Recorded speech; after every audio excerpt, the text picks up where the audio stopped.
Ni iki ushobora gusaba abakora dukurikirana kuri televiziyo yacu? Bomfasha ko bompa niburi nk'ibihumbi 500 kugira ngo banyunga.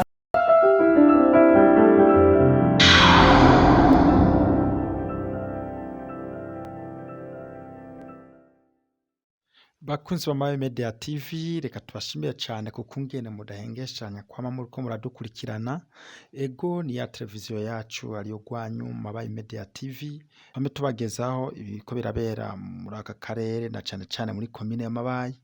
Rero uyu munsi Mabayi Media TV yashimye kubumvisha bamwe mu bononewe na Mvura yagwa igenekerezo rya 31 ukwezi kwa gatatu umwaka wa 2023 hariya mu Rutabo. Twibutse ko Rutabo ari agace kagizwe n'imitumba ibiri, umutumba wa Rutorero n'umutumba wa Gafumbegeti. Ahantu rero haguye imvura nyinshi, ari naho havuye ryasanganya ryahitana abantu 13 bose, bivuye kukungene inzuzi zuzuye zigata inzira zahora zicamo zigaca zica mu bisimu abimvyi b'inzahabu basanzwe bimbamwo, hama bigaca bituma amazi ababana menshi akabafurirana n'ibihomoka bikabomokera, bigaca bituma abariyo bose ko bari 13 atanumwe ashobora kurokoka. Rero uyu munsi nkuko nakunda bivuga, twagendeye bamwe mu bononewe kuko harononekaye ibintu bitari bike muri ako gace ka Rutabo. Muraja kubona ivyononekaye hamwe n'ivyo abo bene gihugu bo basaba abariko baradukurikirana kuri televiziyo yacu canke se uburongozi bwacu. Nuko rero mwanda mudukurikirana, ariko kandi ntimwibagire ko dukora kuri YouTube. Maze ushaka kuri YouTube ntabwo mwibagira kugira sabone cyangwa subscribe ku batarabikora. Murakoze cyane.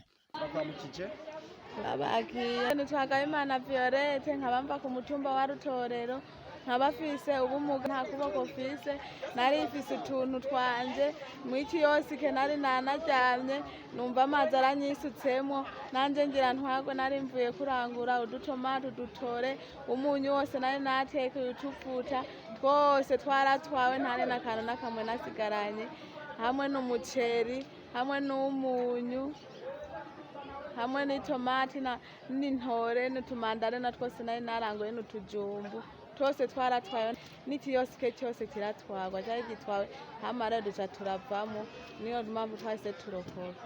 Jewe nitwa Maria Nizigimana. Cyari mwaha mu kiwasi cyari ifu yari ishangije mu ishitingi. Yose wadandaza ifu gusa? Nadandaza ifu n'iyimihwi nayo mashi yose acaratwagwa. N'amatunda yarari. Aha ufise imifuka ingana gute? Nari nasutse mu mifuka 200. Ibiro 200. Ibyo byose 200 byose byagiriye rimwe. Yo. N'amatunda. N'imihwi. Imvura yaguye atari yuri cyane baruri. Nimwe narindi bya urumva yaciye inzibira egira. Yaciye yarakuje gusohoka. Yarambujije gusohoka, urabona ko yagera ino hejuru. Amazi yashika he. Dore ngaya. Ubona aho yagera. Hose ntona aho yagera. None wahavuye urokoka gute ko namvise ko hariho nabatwawe n'amazi bakenda kubarobera hari amazi? Jewe nagende naciye mpagara kwibi biti nyene. Yego. Ibi nyene by'ibintuze. Nta mwana mwari kumwe? Oya, nta mwana twari kumwe yari jenye. Bari wowe wenyene.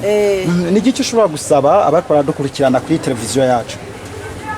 Bomfasha ko bompa niburi nk'ibihumbi 500 kugira ngo banyungane. Imvura yasanzemo nasutsemo ibiro 200 rero. 200. Pore sana. Komeze kwihangana.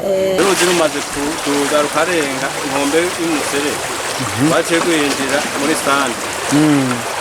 Bari ruzanye kwarya ruzi ko hirya uko munyaratongo. Nago rubaruraje tatu uhitana maki yose.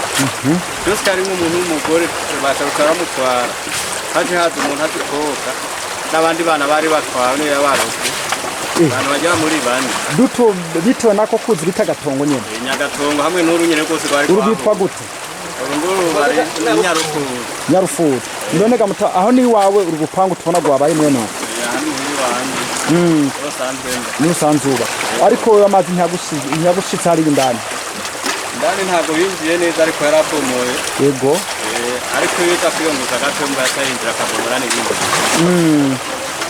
rero arakutuko kwiyungunganya kugira ngo twese agaruka ntiyongere kudusatira yego hafi kuba haturosa amafaranga n'ubundi urabona ko ari ibintu hari icyo muba mufise musaba y'abarongozi kugerekeye izi nzuzi zegereye imihanda twebwe nk'ikintu twosaba abarongozi byerekeye izi nzuzi zegereye imihanda ni uko bodufasha kubijyanye na bene amatongo bakareba uburyo bashaka kurora umuserege kugira uziruje ushobora kugenda neza utaja mu makorosi kuko nkaha urabona nkaha ucera umanuka ufata rugendo uzoshobora kwinjira ukarugenda direct ukamanuka ruja hepfo muri Rutabo yego ibyo biba bitoroheye mu gihe ubidufashanya mbega mutwa butegamizo nitwa Nabituzimana Samuel reka tugushimire cyane Mwakoze.